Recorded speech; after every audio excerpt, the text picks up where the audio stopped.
Hello, everyone. So nice to be here among all of you today and following a wonderful presentation by Aparna. I'd like to start by telling all of you a story. Once upon a time, near a river bank, there was a mighty oak, strong, tall, and proud. And just between the oak and the river bank, there were some humble, small reeds, the kind that you see on the screen. Now, the oak used to be somebody who looked down upon these reeds as being small and tiny and fragile. But one fine day, when a big storm came, guess what happened? The mighty storm toppled the strong oak, but the reed simply bent, let the storm pass, and then bounced back again. So this is a story that is there in our Indian tradition. It is also a story that is there in the Chinese tradition. And what the story illustrates is that it is not enough for us to have strength and stability. Strength and stability are obviously very important, but it is equally important to have flexibility and humility. And when you bring the positive qualities of the oak and the positive qualities of the reed together, that is when you get what is called resilience. So my session today is on the topic of resilience and how to thrive through turbulence. This is a topic that I have been thinking about and working on for the last 20 years. As in my introduction, you heard that I personally faced cancer, and learning how to be resilient was one of the most important things that I had to do in my 20-year journey. So today I'm going to share a few things with you about my own learnings and what perhaps may be relevant for all of you in the current situation. I'm sure many of you have heard the word VUCA. And what COVID has done, it has made the VUCA world much more VUCA. So for those of you who don't know what VUCA stands for, VUCA is an acronym that stands for volatile, uncertain, complex, and ambiguous. And if you think about the world before COVID and after COVID, we can see how dramatically the world has changed. It's also clear that this change that we are seeing is a drastic and structural dislocation. It is not an incremental change. It is not a circumstantial change. It is not a temporary change. It is not a transient change. It is a fundamental, structural, and perhaps permanent change. What does that mean for all of us in the context of resilience? If you think about what has happened in COVID, and Aparna shared a few of these things with you as well, is that there have been impacts on us in many different ways at many different levels. For example, the risk to our own health, the loss or the risk to our loved ones, the loss of income, the loss of a job potentially, the loss of support services that we were used to suddenly not available to us anymore. There has been, for many people, research is showing this, lifestyle deterioration in terms of food, sleep, exercise, leisure. For many people, chronic health issues have become worse, both physical and mental and emotional issues. There is increased substance abuse, whether it is alcohol, whether it is smoking, whether it is drugs, things like that. So clearly, the impact of what we are going through has been dramatic. Then there are social factors. Many of us feel isolated. Our human contact has gone down. Our personal freedoms have been curtailed. We simply can't get up and go where we want to go, do what we want to do, meet who we want to meet. Relationships have come under stress. There are massive challenges in terms of working from home that we're getting used to. Homeschooling of children, and I know that Pramit is going to talk about some of the challenges of parenting. We felt, all of us, that there has been a great shortage of resources in general. And one of the other things that has been quite significant is that we have been getting mixed messages from the authorities and the media. So somebody is saying that things are getting better, somebody is saying that things are getting worse, somebody is saying that the vaccines are effective, somebody is saying that the vaccines are not effective. And in this kind of a situation, obviously, there is enormous impact on all of us. We've talked about fatigue. We've talked about the fear, the stigma, worry, anxiety, confusion, uncertainty, passive aggression, insularity, feeling anchorless. Our faith is shaken. Many people have felt distress and burnout, and we don't even know what is going to be the long-term impact. It's called post-traumatic stress disorder. That if COVID is going to last for 1 year or 1.5 years or 2 years, perhaps some of the impact is going to be felt 2 years later or 5 years later or 10 years later. So in this kind of a situation, what does resilience actually mean is an important question for all of us to take into account.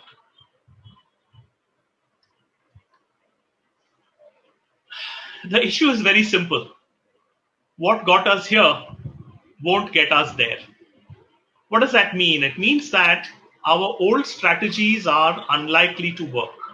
We're going to have to figure out new ways, innovative ways to deal with the situation and to deal with the uncertainty of the future. As Aparna also said, none of us have experienced something of this magnitude and this scale ever before. Hopefully, we will never experience it again in our lives, but here we are right now in the middle of it. As a result of this, stress and burnout are mounting rapidly. I do a lot of work with organizations, with their leadership teams, in terms of their culture, in terms of their overall state of well-being, etc. And I know that even though people have now started kind of getting used to this hybrid mode of working from home, the levels of burnout are extremely high. So what is this burnout? And it's interesting that the World Health Organization has now actually defined and classified burnout as a condition to be understood and addressed.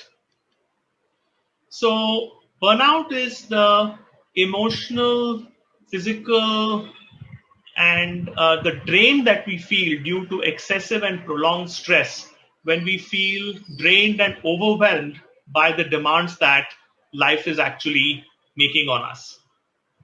And as I said, the World Health Organization has now described it as an occupational syndrome. And there are 3 characteristics of the burnout syndrome. The first is that we feel a sense of depleted energy. It is that blah feeling that Aparna was talking about. The second is that we feel distant or negative or cynicism about our job. We are wondering, am I called to this? Am I motivated by this? Does this really have a lot of meaning for me? And as a result of this, there is reduced professional efficacy. We are simply not as productive or as creative or as innovative as we used to be in the past.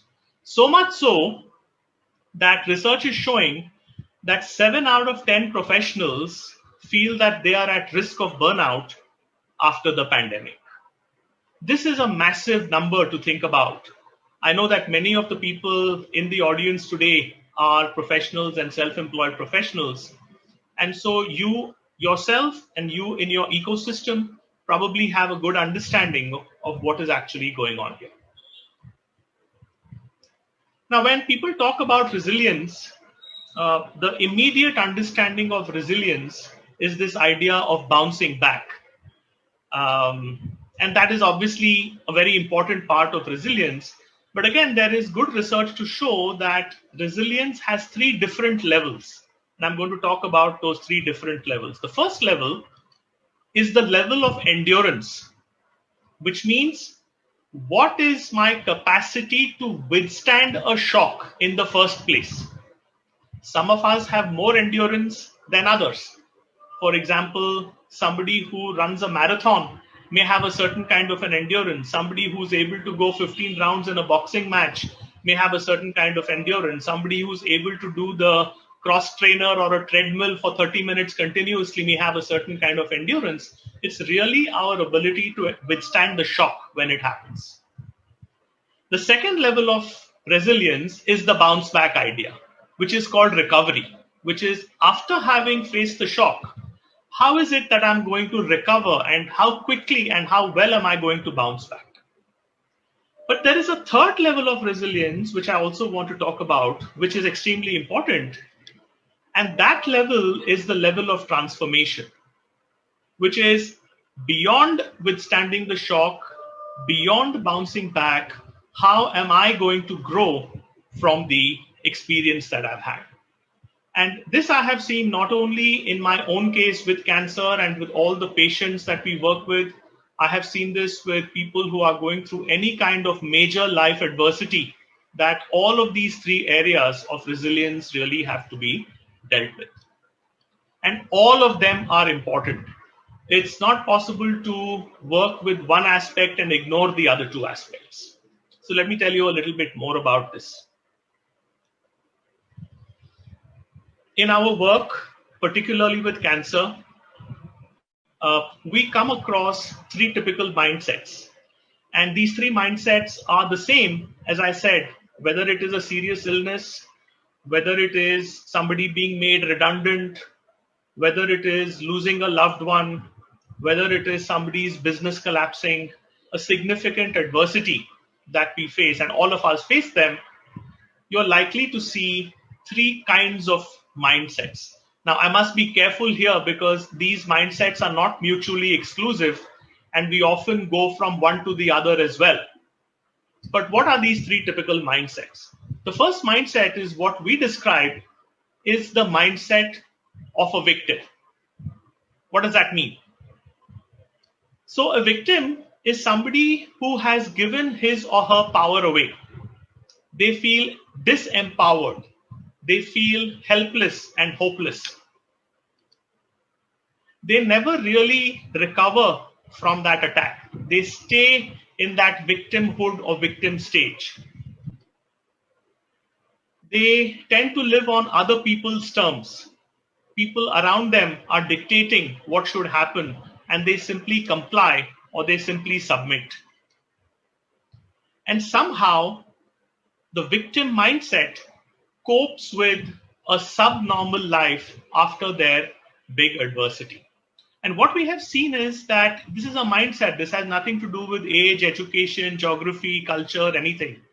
And it is possible for perfectly normal, successful people to be in a victim mindset for weeks and months and years, unless something concrete is done about it.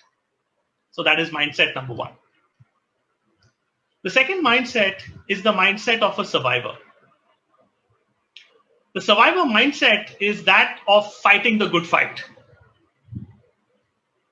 This is the person, this is the mindset that relies on courage and willpower and hope and optimism to deal with whatever life has thrown at me. And the effort of this particular mindset is to put the distressing episode behind, and so I can move forward. And what they do is that they use all their resources and they claw back to a semblance of the new normal. Now, if you look at business and industry all around us today, I would say that right now, business is probably in this survivor mindset, that we withstood the shock of the first wave the best we could. We felt like victims for a while. Then we managed to gather our resources. And now we are in this stage of feeling like survivors and saying, how quickly can we get back to a semblance of our normalcy? But there is a third mindset. and Srinivas referred to that in my introduction. That third mindset is what we call the thriver mindset. What is the thriver mindset? The thriver mindset is one that does not give in to self-pity and does not go to war. Instead, what the thriver mindset does is to accept and honor that adverse event, whatever that challenge is, whatever that storm is, and then tries to reclaim the power that had been lost or had been given away. The thriver mindset enables the thriver to become a better version of himself or herself over a period of time. And what they therefore do is to actively create and embrace the new normal. So if you see these, Aparna talked about a continuum. This is also a continuum of the kind of mindsets that we can see. And therefore, one of the questions that I have for you to reflect upon, and you can put it into the chat box if you wish, is really to say, at this moment, given where we are with COVID, with the current situation at work, at home, in the family environment, in your social environment, where do you stand in this continuum? So just take a moment or two to think about it. And those of you who are keen, you can put your comments into the chat box. Where would you place yourself?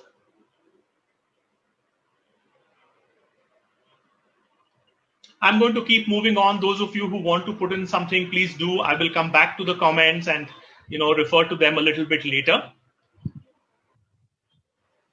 Now, resilience is a subject that has been studied extensively. It's not something new because calamities and devastations have been happening to humankind since the dawn of time.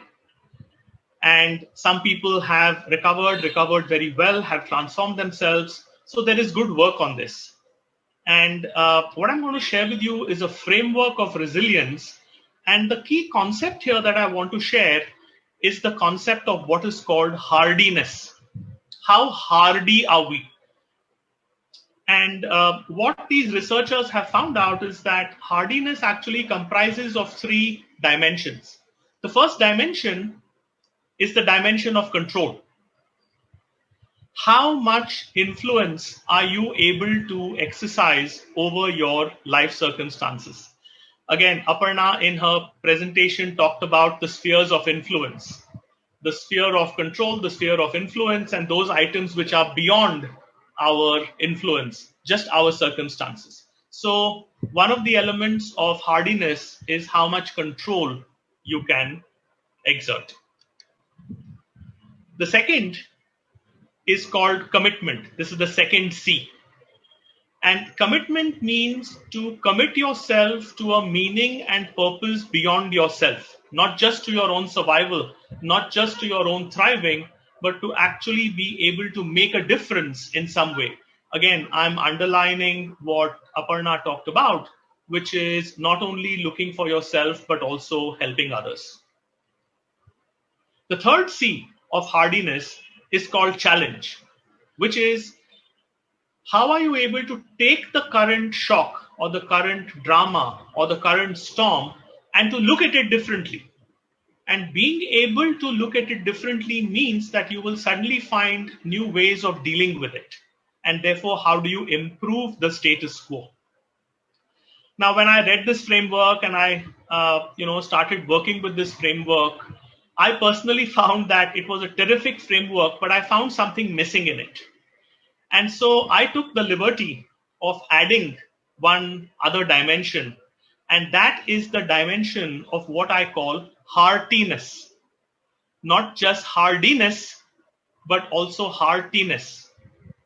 And the reason why I think this is very important is because the sense of community, belonging, coming together is extremely important in building resilience. Resilience is typically not something that we do alone.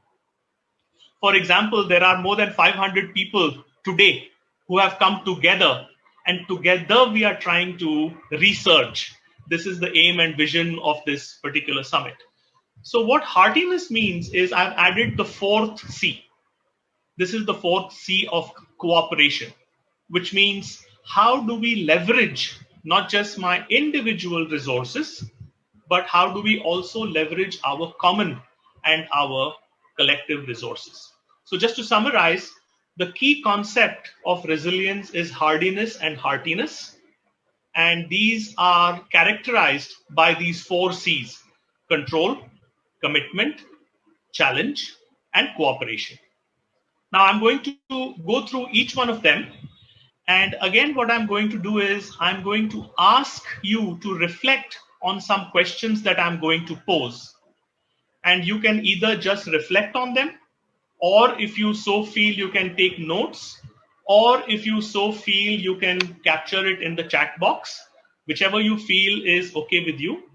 But let us try and go a little bit deeper into this framework to understand what resilience actually means. Let's start with control.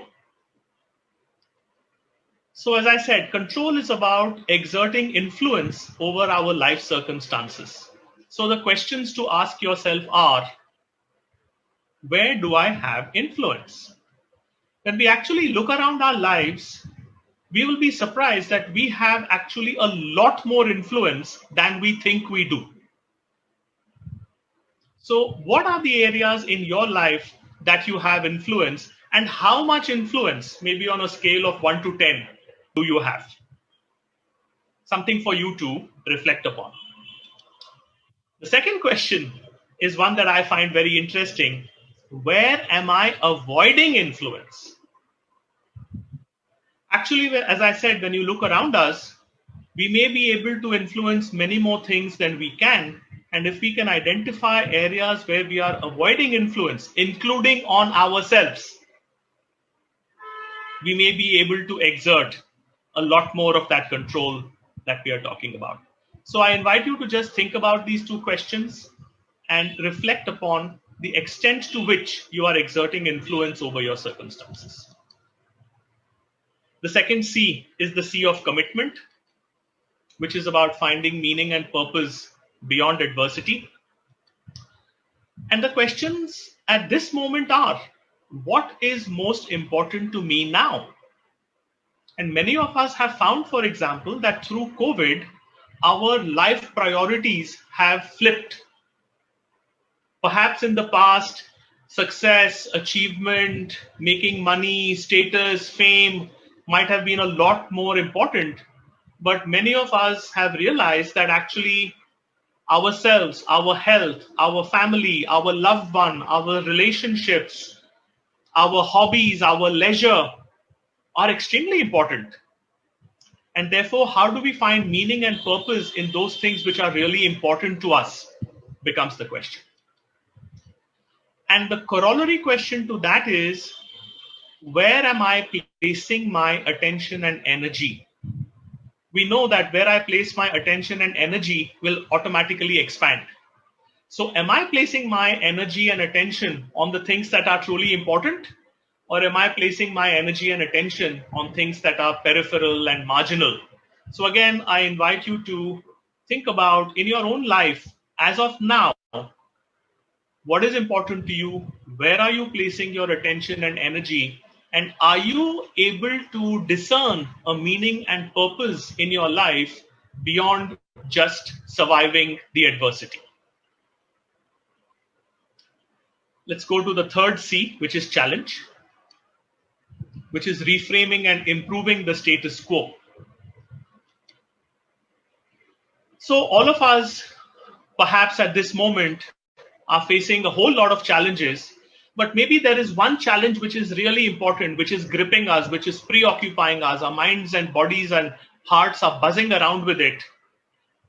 Is it possible for me to reframe it? Can I look at it differently? Let me give you an example. In my case, most people I know think of cancer as a death sentence or think of cancer as a life-threatening illness. In my mind, I reframed my cancer very early on in my own life by thinking of it as a growth opportunity, by thinking of it not from the perspective of a patient, but from the perspective of an impatient. So what can you do? What is the challenge in your life that you're facing right now that you could potentially look at differently?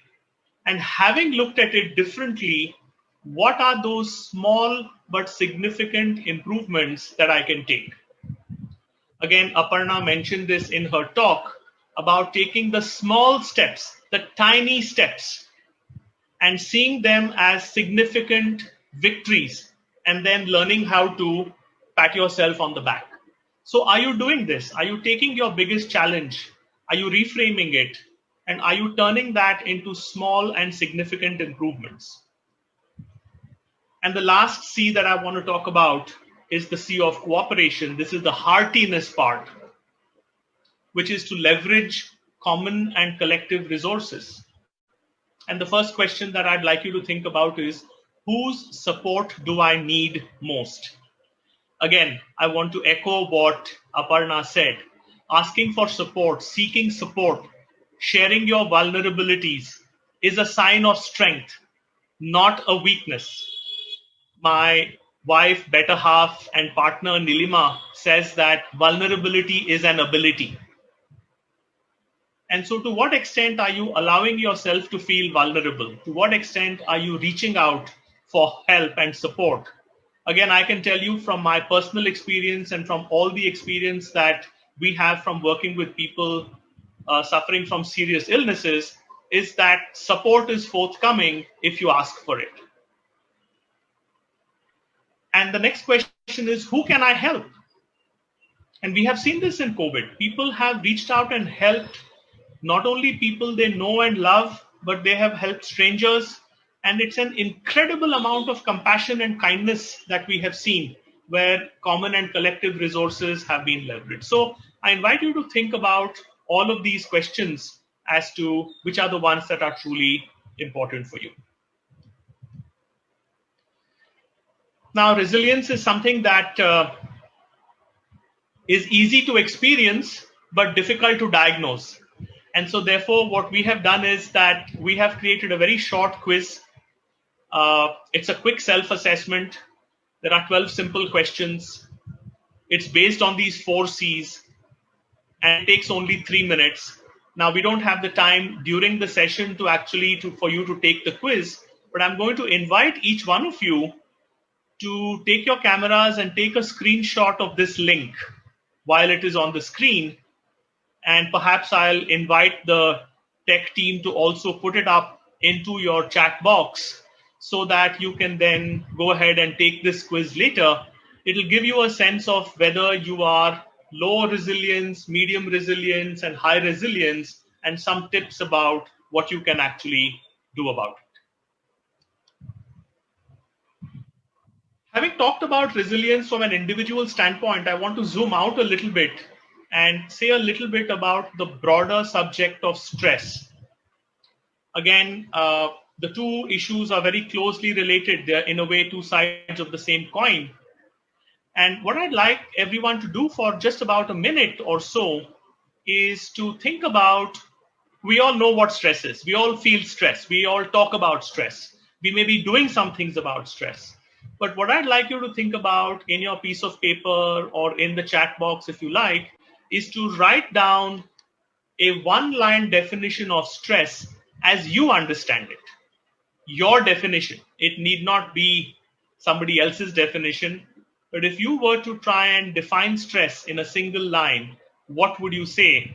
I'll give you 30 seconds to write that down.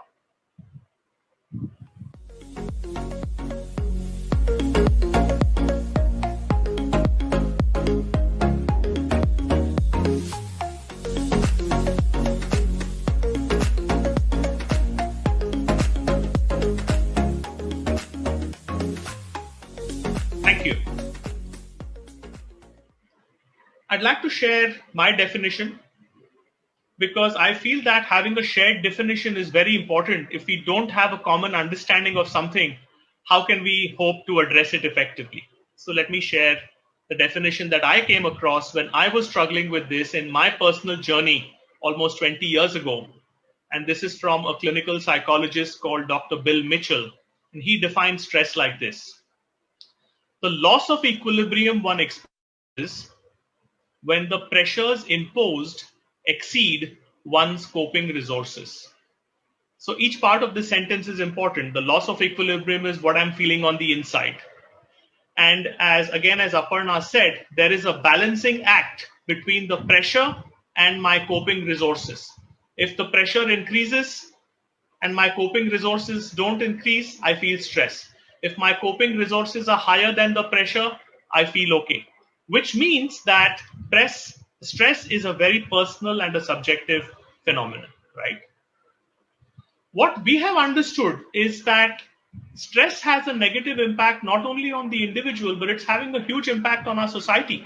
And therefore, programs like this, where we are talking about well-being of the individual, well-being of the business, well-being of the community, are so important, because stress is manifest in what are called the 5 deadly Ds. And I just want to share them with you. You will know intuitively that, oh yes, this is true.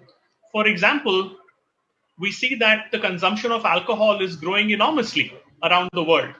And it's especially growing among youngsters, and it's especially growing among women. And there is a direct correlation between stress and drinking. We know that depression is increasing. And again, we know that there is a relationship between stress and depression. Similarly with divorce, similarly with debt, and similarly with disease. So not only is it important for us to deal with this and build resilience at an individual level, it's extremely important that we build this at an organizational and at a community and at a social level as well.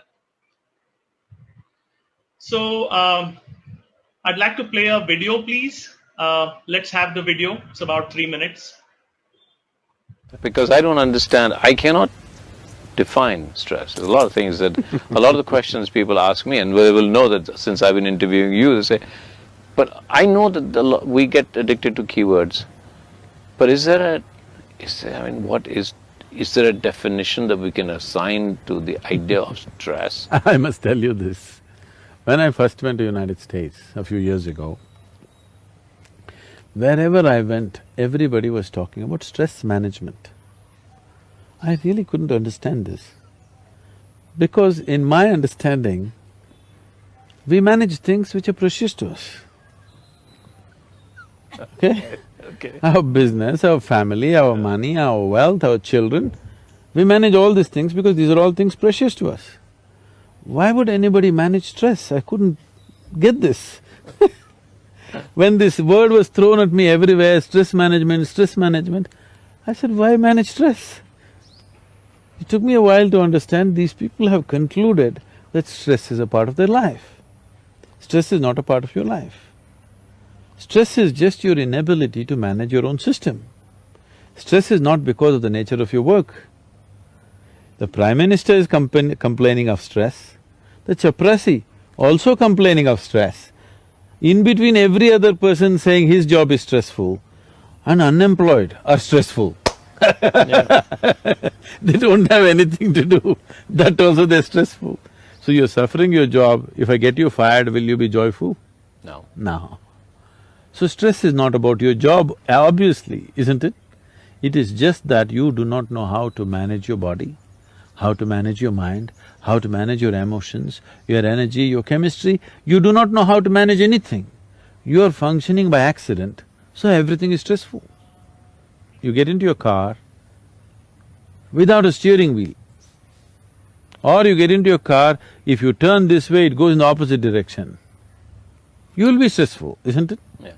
So right now that's the kind of mechanism you're driving without understanding anything about it.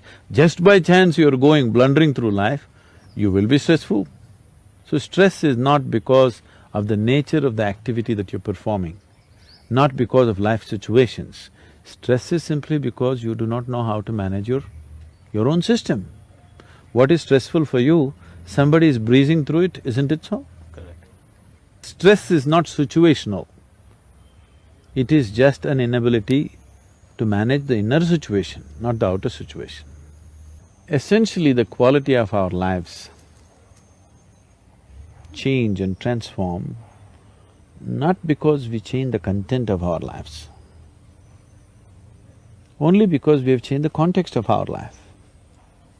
Someone is living a beautiful life does not mean he's doing something different when he wakes up in the morning. He also goes to the toilet, he also brushes his teeth, he also does the same things. But somehow his life is magical and beautiful because of the context. Now, changing the context is something which is voluntary, which is just something that you can do willfully. Changing the content may not be possible as you will. Because to change the content of your life, you need permission from the situations in which you exist, isn't it? Yeah. But to change the context of life, you don't need anybody's permission. It is not at all situational.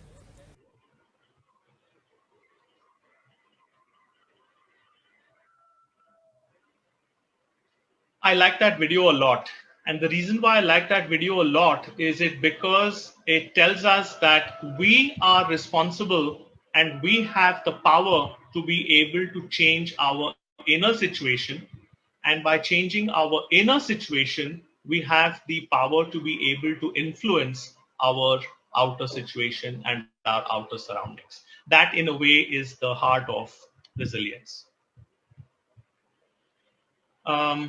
We also know that, again, stress and immunity and illness are closely linked. It's very simple. The greater the stress, the poorer the health, and that is now balanced on this fulcrum of immunity. Immunity has become very important, very relevant in the current context of COVID as well. And there is good science to back this. So this is not just something that is being said by individuals based on anecdotal evidence. There's good solid science to back this. We also know that stress is multidimensional, it is physical, it is emotional, it is mental. Aparna has talked about this, so I'm not going to repeat it. All that I would say is that because, again, it's not easy to diagnose one's stressors, we have created a free online instrument. So just like you can go and take a resilience quiz, I invite all of you to take a screenshot of this page, and I invite the tech team also to just put up this link. You can go to this website and you can take a free questionnaire and you can get your personal report to understand what your stressors are and what actions you can actually take to address them. I just have a few more minutes to close my session, and what I'd like to do is I would like to invite all of you to join me in a short practice. Maybe this practice will take only about 3 to 4 minutes. And so what I'm going to ask everyone to do is to put down your pens and papers or whatever it is that you have. I invite all of you to sit comfortably in your chairs with your back erect, with your shoulders and neck relaxed. And I would like all of you to close your eyes. And I'm going to explain, before you close your eyes, I'm going to explain what we are going to do, and then we will start, okay? I'm going to ask each one of you to bring your fingers together like this and make your fingers like a bud of the lotus, okay? And I invite you to bring those fingers close to your heart so that you can see what I'm doing, to hold them like this. And then I'm going to call out a few statements and affirmations. And then as I call out those statements and affirmations, I'm going to invite you to open the petals. Start with your left hand, 2, 3, 4, 5. And then the right hand, 1, 2, 3, 4, 5. Until we can have the full blooming lotus. Okay? So bear with me. Let's just do this quick practice and let's do the lotus of gratitude. This is a practice that I've learned from my good friend Nitya Shanti. So I'd like to give him the credit for this practice. Let's begin. Let's close our eyes. Let's take 2 or 3 deep breaths. Inhale. Exhale. Inhale through the nose, exhale through the mouth. Inhale. Exhale.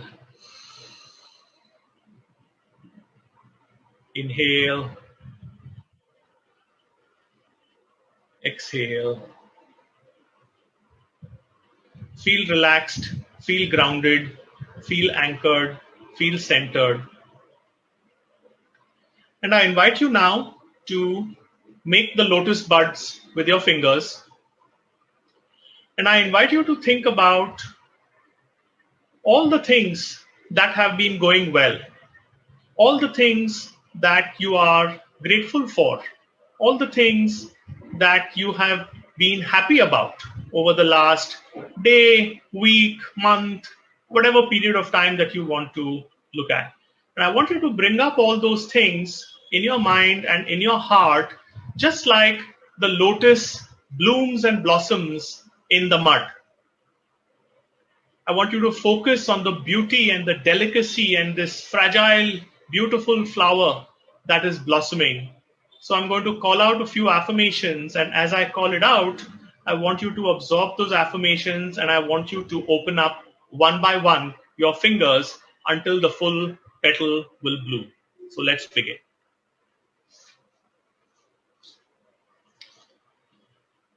I am so grateful for life itself and all the possibilities it offers. Please open the first petal.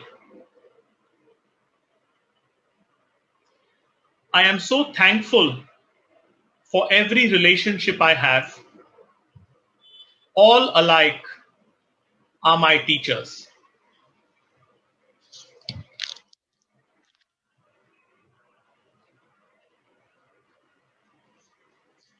I am grateful that medicine has made such great strides, and we have a vaccine that can protect me and my loved ones from this pandemic. Open petal number 3. I'm grateful for my physical, emotional, mental, relational, and spiritual health. I want to strengthen it and build on it. I'm thankful for the small joys of life. The hot cup of tea or coffee that I enjoy, the walks that I take, the sunrise and the sunsets, all of these things which I don't pay attention to, I now pay attention to, and I'm thankful for them. Open the 4th petal. I'm grateful for my colleagues and clients and customers, people who make my life rewarding and enriching through the work that I do. Open the 5th petal. And now I'm going to just stay quiet for about 30 seconds, and you can quietly express gratitude for any 5 things in your life, very specifically, that you want to feel grateful for, and one by one, open up all the 5 petals. And after about 30 seconds, I will tell you what to do next. So please go ahead and be grateful.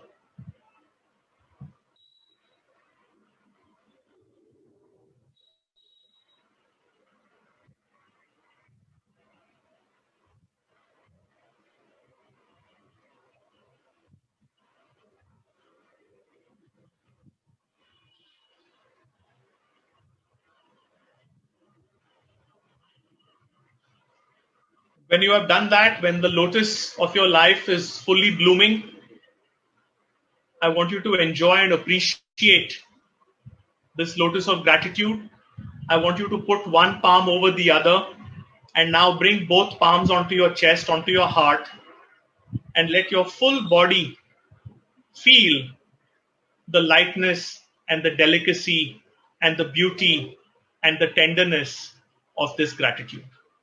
Allow it to permeate your entire body so that your body, mind, and soul are feeling totally and completely grateful.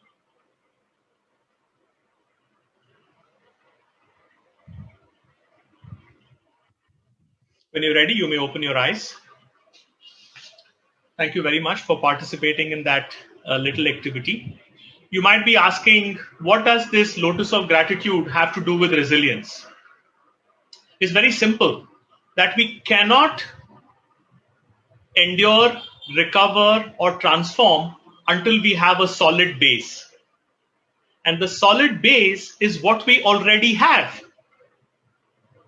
So if we can focus on what we already have and be grateful for what we already have, this becomes the solid base from which we can endure, recover, and transform, which, as I said, are the 3 levels of resilience. Those of you who are interested, you can go and see a video which I have put on the screen. It's a wonderful, wonderful video. I invite you to go have a look at it. Going forward, just to summarize, take the resilience quiz, figure out your own resilience, take the holistic health questionnaire, learn about your own stressors, continue the gratitude practice, do it every day if you can, and help others become resilient too. Our society needs a lot of resilience and transformation right now. So with that, my thanks to all of you.